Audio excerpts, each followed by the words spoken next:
What up, people? This is Sweep the Rack podcast for the people. Rob, say what's up. What's good, peeps? We got some clips here for you, people. Some of the best parts of our various shows that we've put out. So enjoy the clip here, and we'll catch you on the other side to wrap up. Mike, you were involved in you were on the wrong end, is really the way to phrase it. You were on the wrong end of one of the greatest matches in PBA history, right?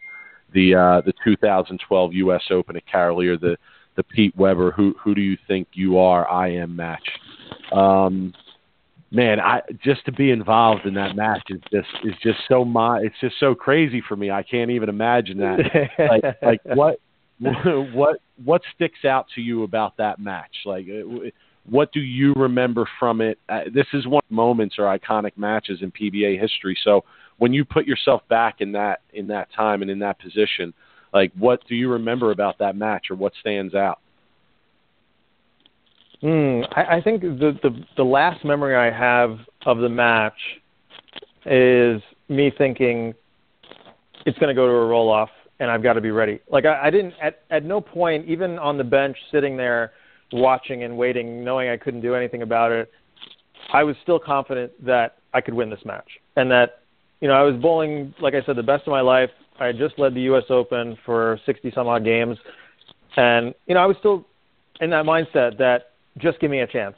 Give me a chance. I can still win this in a roll-off or whatever the situation may be. So, obviously he got the job done, and he did what he did, which was a crazy situation. And I'll tell a little story about that after. But, it's like, I was just trying to make as best of shots as I could. I'd been in that situation before, and I knew Pete was going to be Pete, and he was going to be distracting. So I really just was trying to play my game. I didn't want to get caught up in all his antics and yelling at the crowd and doing all that stuff that he can do. Some guys can do it, and once they put the ball in their hand, they focus. For me, if I try to do something and do an antic or something, I don't know if I can refocus that quickly to get on that and throw the next shot. Interesting. Rob, you want to follow up there at all? Yeah. This to me is one of the, craziest things to ever happen on a PBA television show. For some reason, it's iconic. It really is. It's an iconic match. It's going down in the history of PBA as one of the best matches ever. So I'll tell you how far it dissipated, just as a little bit of context.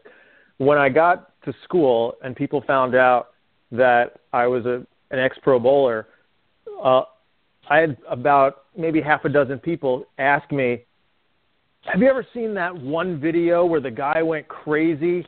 And and I'm like, yeah, I had a pretty good seat for that. And they're like, no. They're like, really? Yeah. Were you there? And I was like, yeah, that was against me.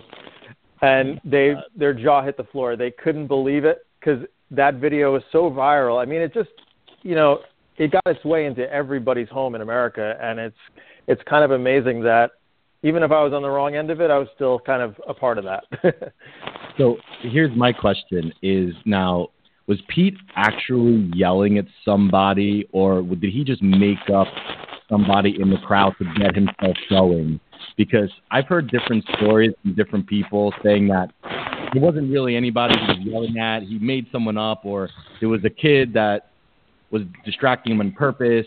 I even heard some crazy stories about who he was yelling at.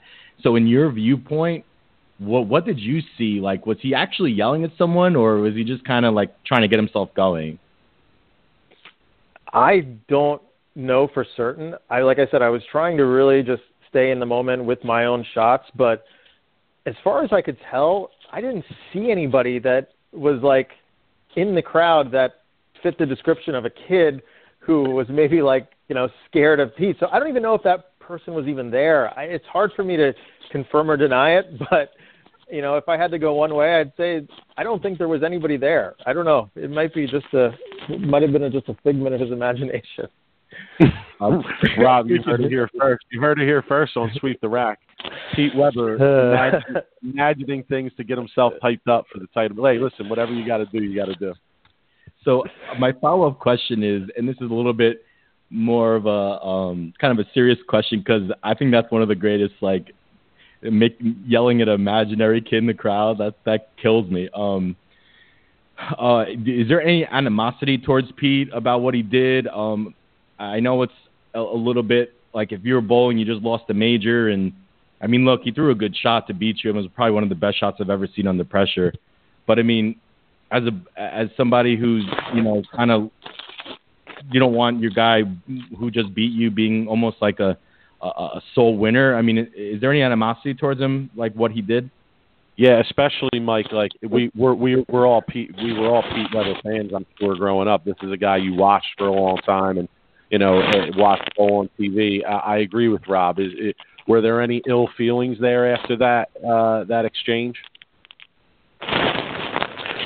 No, not really. I mean, no, not at all, really. I mean, you know, Pete is what he is.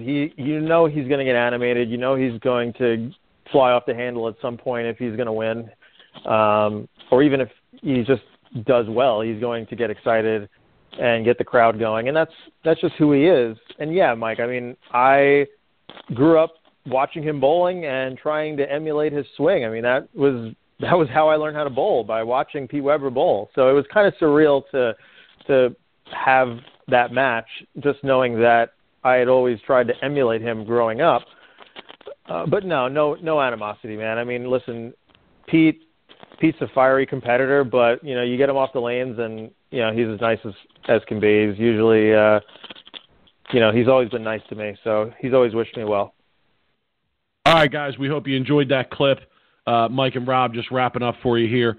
Don't forget to subscribe to our YouTube channel, and obviously, Rob, they want to give us a follow on social media too. Yes, sir. Sweep the Rack on Twitter, Sweep the Rack on Instagram, and Sweep the Rack Bowling Podcast on YouTube. If you want to reach out to us as well, hit us up, sweeptherack@gmail.com. Have a good one, guys. Peace.